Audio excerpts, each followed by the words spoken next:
Hi, Kama. Thank you for joining us on Heart Hello, of Hospitality. thank you for having me.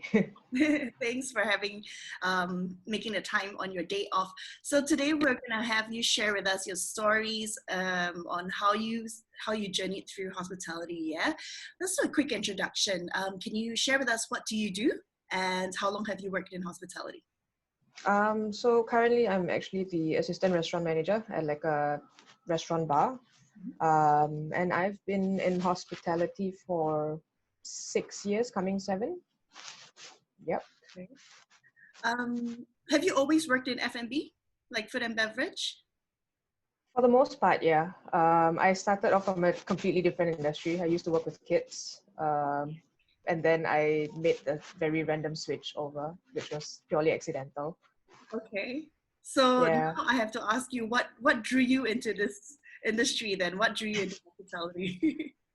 So okay, I think I've always known that I enjoyed like interaction with people. I don't like being stuck behind a desktop for hours. So like I said, I initially worked with kids, which I enjoyed, but then I felt like it was very weird because sometimes you have to be the adult in the room, and I didn't feel like I'm still a kid in my head. Um, so then afterwards, as I was looking for another job, I actually worked part-time at one of this craft beer bottle shop. Hmm. And I think that was where when I realized it's not easy actually. Like there's a lot of art that goes on behind it. There's a lot of knowledge, from product knowledge to having to know how to deal with difficult situation with customers. But more than that, like having to meet people from different walks of life. Like I really enjoyed that like personal touch. Hmm. And yeah, I think from part-time I became full-time, and then now 7 years on, I'm That's still in it. fantastic. Do Yeah. you actually miss working with children now? Yes, I do. But I mean, I think the only difference is I'm working with bigger children now. It's still taking care of people, It's still just a taking care. little different. Yeah, Yes, yes. Instead of the milk bottles, we have beer bottles, right? there we go. Exactly. Totally. That's fantastic. And what about the process of making? I mean, you were in you said that you started in a beer bottling company. So was it fascinating for you to learn something completely new, like in terms of maybe brewing and stuff like that for Yeah, for sure. I think first of all, it's completely different. Back then, like I only knew how to drink, but having to know like how those stuff are made, different styles of it, and like more importantly, like different stories behind every label. Like every product that you see has its own story behind it. So like having to get into it, yeah, I think that was really interesting. yeah. Okay. What's your favorite kind of beer? I like sours. I like beers that are sour Okay. because it's different. It's yeah, I just like sours. I think I started off not liking it, and then now I can't get enough of it. I'm one of those very typical female beer drinkers. They either have to be like pale ales or like something wheaty. You do you. You do A you. little You bit drink what you want. or I actually do like dark beers as well, So I think that's Mm, really like a completely different, like from a very well, they would classify feminine kind of beers to like very masculine, stouty, heavy beers. I do, yeah, yeah. fluctuate between this two, but depending on the weather as well. Okay, Yeah, that's that makes sense. cool. Yeah, yeah. On a cooler day, I would prefer to have a dark beer. Yeah. That makes sense. Okay, great. Now, for 7 years of working in the industry, I'm sure you would have had a very different experiences from your previous kind of work. And then, what kind of memorable incidents have you encountered? I think there was one that was quite interesting. It was one of at one of the previous workplaces. So there was this girl who came in alone Mm-hmm. to drink, and then there was this two other guys who came in to drink, and one of the guys left and the other guy stayed behind, and so this said girl and that guy was like, they struck a conversation. They seemed to be having a good time. They were drinking and they were laughing. um, and then the guy was, after a while, he was visibly tipsy, Mm-hmm. and like you could see that he was starting to get a little touchy with the girl. But having said that, she did not show any signs of discomfort. And I mean, as a person working there, we can't step in unless it's obviously wrong, or if someone speaks up about it. So of course I went about my day, and then she got up to go to the washroom. And as she went to the washroom, she actually like went behind, and she called me, and I thought she was going to order something like on her way, or like ask for the receipt or something, on the way to the washroom. But actually what she said was like, she's been super uncomfortable from the moment he spoke to her. And like, he was just saying inappropriate things and stuff like that. So I said like, okay, cool, if you are very uncomfortable, what we can do is you go ahead, go to the washroom. You can come out, just step out. I'm going to call you a Grab. Give me your address, or like wherever you're headed to. And she said, okay, let me go to the washroom first, I'll come out and speak to you. So while she was in the washroom, I already informed my team to like kind of distract him, or like just keep him in a conversation. But the moment she went into the washroom, she took a while. He basically got up and went towards the washroom as well. And like he started banging on the door, and he saying things like, oh, you're coming back with me today, and like, why are you stuck in there? It was quite uncomfortable for everyone.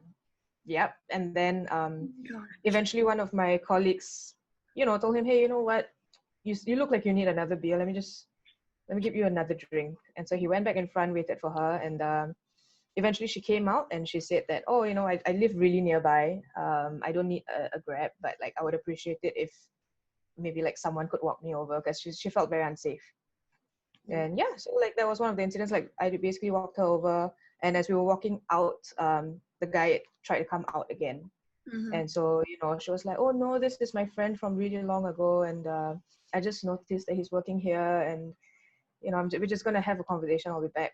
And then when he went to the washroom, we basically took her bags and then we just left. I think that's one of the more memorable incidents, because like, you would think people know boundaries, right?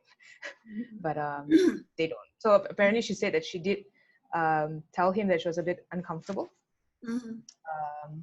But he was like, oh, but you spoke to me too, so like, not cool. That is horrible, like horrendous. I mean, to now in this situation, what do you see your role as? Of course, we're in hospitality, we're doing service. What do you see your role as in face of difficult guests or difficult customers as such? I think the role changes, right? Sometimes you are someone's confidant, and when they're difficult, you try to, instead of just throwing it off as like, this person's difficult. Like sometimes you just tend to, try to understand, maybe they're having a bad day, or maybe there's a reason why they're behaving that way. In this case, it was, we sometimes become security guards, we become all sorts of people. We become like caretakers for parents who come in with children and, don't seem to take care of them because they are, too busy in another conversation. So I think the role changes, but like, I think that's what makes working in this hospitality quite interesting as well. You're like all around, you have to be all rounded. You have to adapt to the changes day by day in each situation as well. Yeah. Okay. And what kind of qualities do you think that a person needs to maybe have innately to be able to have maybe the ability to work in all-round situations like this? To be honest, I think the only quality you need is genuinity. Like, I think everyone have different personalities. We all react differently to different situations. But I think as long as you're genuine, in whatever you do, be it like, even if it's a very difficult situation where you have to be firm, if you're genuine in reasoning it out with the person, or like being genuine in helping someone, like honestly, like I didn't have to like step out and walk her home, right? I could have probably just said, hey, you know what, here's the door, and like, see you again. Right. I think it's just about being genuine, and I believe as humans, it's in us. Like we all, to a certain extent, have hospitality in us, being genuine, being caring, and that's pretty much just it, just caring about one another, you know. And I think that's some of the qualities that you need. Yeah. Thanks for sharing that story. I think this is one of the interesting stories where, you know, it's also about the people that you meet that might actually change your day. You never expect, right? You'll never expect. And if they look like they have a great conversation, if you see something or you hear something, say something or do something about it, you know, the bystander effect is the worst thing that can happen. Exactly. Something bad can actually happen to somebody if we just ignore it. Um, yeah, so I think we in hospitality actually are caretakers as well. Exactly. Like you mentioned, we really are caretakers. We are the babysitters of our customers. Yep. Yeah, and to do that, it really takes a lot of energy out of us as well. I honestly think, but with genuinity, you know, and authenticity in our interactions, we actually can do a great job. And we never know whose day are we saving at the end of the day, right? Oh, totally. I agree. Yeah, it could be one beer at a time or one conversation at a time. You know, you could really stop some things from happening. Great. Yeah. Okay, Kama, what is one thing you would like to keep in this industry, and what is one thing you would like to change? Um, I think one thing that I would like to keep is literally what we do, like you said, you know, taking care of people. That brings me entire, like a whole lot of different kind of happiness, fulfillment. Mm-hmm. Um, Building a community. I think just because we are in the hospitality industry, we should be like, we take care of people a lot, but we need to take care of ourselves first too. We need to take care of each other as well. Like, you know, be it like if it's someone who's working in the same place as you, or like, I don't know, someone in the same, working on the same street as you. Mm-hmm. Um, yeah, I think that's something that should not change as much as possible. I think we should all check on each other and take care of each other. Building a community with customers, with people from the industry, with friends, family. Yeah, I think that's very important. I think that should, you know, that should keep going. Can you give me an example on maybe something that you already are doing to take care of your community or your sphere of influence, maybe within the industry? Is there anything that you already started doing or you plan to start? I mean, nothing concrete per se, but I think it's more of just like, you know, if you see someone who's working on this, like walking by, who you know is working like next door, just, you know, I stop by and say like, hey, how you doing? You want to come in for a drink? Or Mm-hmm. like, you know, you guys seem to like be really crowded yesterday, like how was service? I think it's just a lot of time like competition in the industry is, I mean, obviously being at F&B especially, competition is a real thing. It's not easy. But that doesn't mean that you should not be inclusive. Competition can be a good thing, you know. I think it's also stuff like, for example, if we are full house, we've got no more space at all, and you know, someone comes in and they're like, oh, but I really want to drink, and hey, you know what, we are full right now, but these guys are really good, like, you know, maybe you can pop by for a drink, and you know, if we are open later on, for we've got more seats, you can drop by again. I think it's all about, again, building a community, making sure we help one another, Mm-hmm. um, push each other forward. I think that's very important. Mm-hmm. Yeah. I actually have experienced something like that before to at a bar that I used to go very often, and because, well, I'm one of those who will start drinking at 6 p.m., right? And when I go to a bar, so that I'll always have a seat. And I Huh. realize, like, you know, usually during the peak hours, and if they're a relatively small bar, what I really like about the community in Singapore where we are is that the bars are actually really, really close to each other in many ways. They know their vicinity bars, they visit each other, you know, to learn about each other's products. They know who's working where and who to look for on certain days. And Correct. the bar that I go to is like a 12-seater bar. Mm. Like, well, including standing space, I think there will be about 12. And and they will always push people across the road, you know, and say, hey, maybe you should go and try like this bar or this bar across the road, and then come back in maybe in about 45 minutes and see, or leave your number here. If we do have space, you know, we can give you a call. And I thought that was really nice because it could be really strong competition that you don't even want to let people go anywhere else. You're trying to keep them into your business, but then it's also very ethical business sense to do that, to support, because you never know, maybe somebody will be recommending your bar. It's like a word of mouth and a good community spirit. Exactly, totally. That's so great. Okay. Yeah, this is one thing I'm really happy about what we have right now in Singapore. Yeah, One of I the think it's Singapore actually and restaurants in Singapore actually have that very good community spirit these days. So we always get to learn about the new openings just from the regular bars we go to as well. Okay. exactly, and I think because like the community is quite small as well, Hmm. like it's important for us to move forward together, you know. Yeah. And what about the one thing that you would like to change? What do you think you would like to see change in? I think specifically in Singapore, I feel I mean hospitality is a great thing. I love it, and I think it is a job that requires a lot. Mhm. But unfortunately, personally, I feel that in Singapore, especially to local guests or local people, they don't really see it as a proper profession.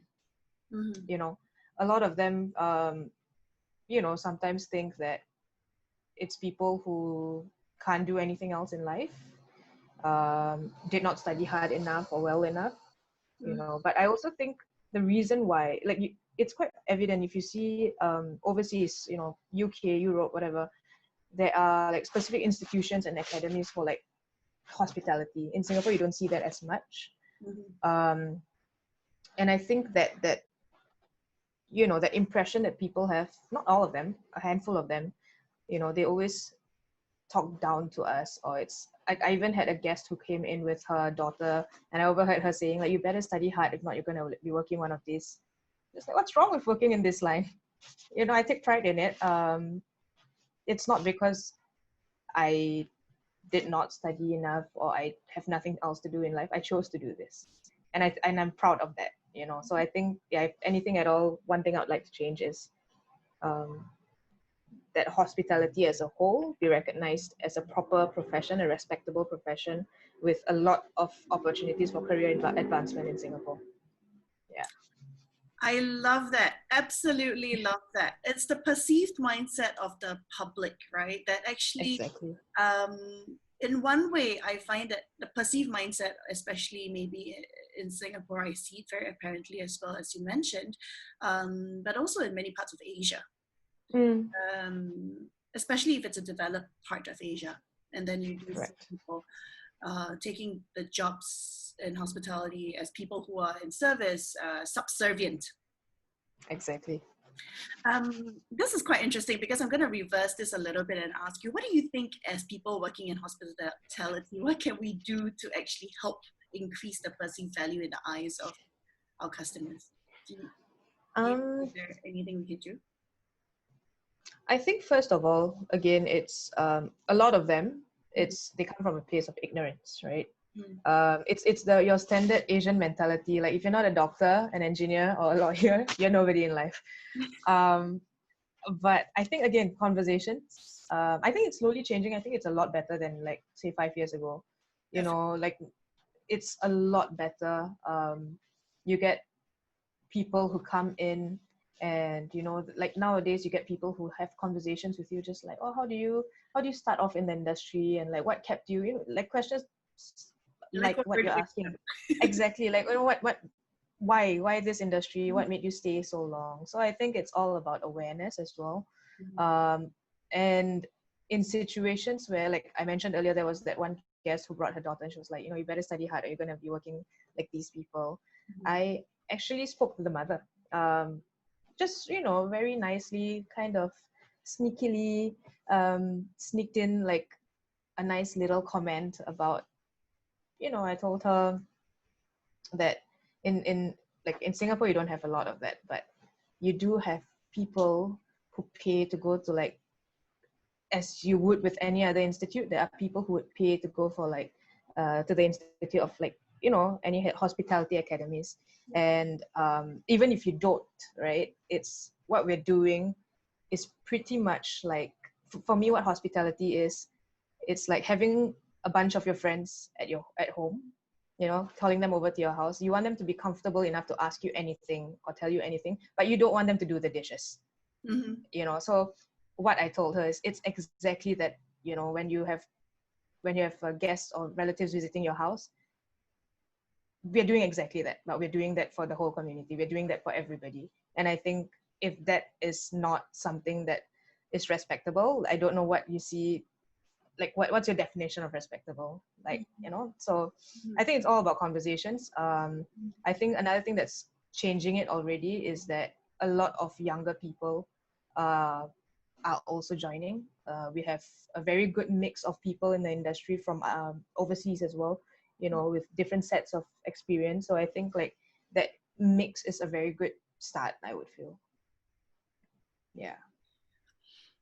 How I see our industry as a profession, right, is we are equally experts as doctors and nurses and engineers and lawyers. We are equally experts. We're the experts of our own field. Exactly. We're the experts in people connection. We're the experts in communication. We're the experts in our product, in our services, and that does not make us any less professional than any of these esteemed or like perceived esteemed jobs that we have, right? Like the lawyers and the doctors. Yeah, and I completely agree. You know, this is something that a perceived mindset actually does make the people work in there feel quite bad about their jobs. It's also, it's like you mentioned, it's not so bad as 5 years ago or 10 years ago, but still there are preconceived notions and biasness towards our industry. So one of the ways I also find that maybe we could do is we could rise up and become more confident about expertise, you know. And then when we show them, like you did, you showed the good service and then you educated them. It's something that we have to also show on our parts. Yeah. Awesome. Yeah, totally. Awesome. Great. And we need to have better schools for hospitality, or like, I think the diversity of things that they teach. I know in the European hospitality schools, they have very diverse ones. They train you all round, from F&B to hotels to, you know, different ones. And in Singapore, yes, they do, but then they really diversify in a way, like if you're only doing this, you're only doing this. You're not doing anything else. Yeah. And the offerings needs to be, maybe have, we need more professional schools. Is that, yeah? No, I totally agree. And I think one more thing is like, one good thing that came out of this whole COVID thing is, you know, it's evident that you can't live without people from hospitality. You can't live without these services. So how can you, you know, talk down to them yet expect a lot from them at the same time? Like I think a lot of people are coming to realize that as well. Yeah. Yeah. Yeah.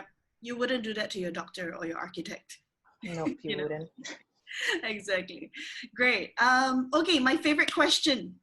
So, Yes. what is your one word, core value that you live and breathe every day in your work?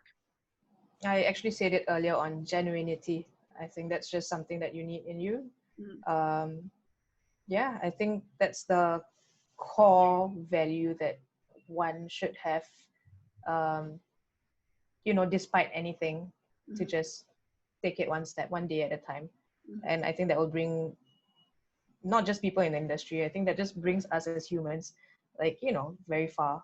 That makes us different from, you know, other animals and stuff like that. So yeah, genuinity. Just be real, just be genuine to those that you meet. Kama, since it's your core value, can I ask you if you feel that genuinity is something that can be cultivated? I think I do believe that everyone has it innately. But yes, I also think it can be cultivated. I do think that I think that everyone is genuine, but maybe the way they act on it may not be, you know, very suitable in specific situations. So I think, yeah, it's just about being around people of the right, of like, you know, having the like-minded mindset. Yeah.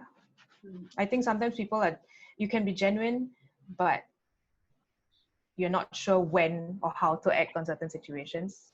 So I guess, yeah, being genuine and brave maybe. And brave.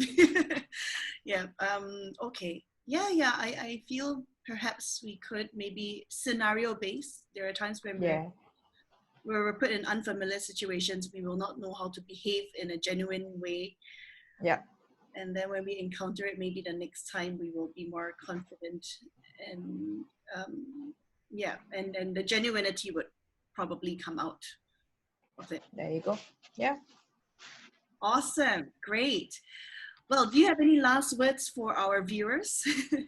Maybe for people who want to join the industry or people who are interested in working in food and beverage, what would you like? Would you like to share something with them?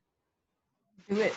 Like, I mean, I think, you know, a lot of successful people also say that in order to know if a person is good or not, right? Ask if they've worked in like service lines before, I right? love I think, that. I really think even if it's not something that you're going to do long term, be it part time or Mhm.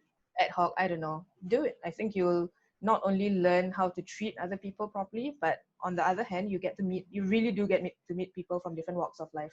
You may not be a doctor or lawyer, but I promise you, you'll meet a lot of them. And yeah, just do it, have fun, and get to know more people. Awesome. Thank you so much. Yes. So thank you so much for joining us on Heartbeats of Hospitality. I think this is great if we have more people joining us, and the mentality of service will definitely change as well through that, because Yeah, through only on your own experience, you will be able to understand the shoes that other people's are wearing. Yeah. 100%. Great. Awesome. Thank you so much for your time, Kama. Thank you. Yes. Looking forward to see you at your establishment. Oh yeah, for sure. Come All by. right, then. Have a good day. You too.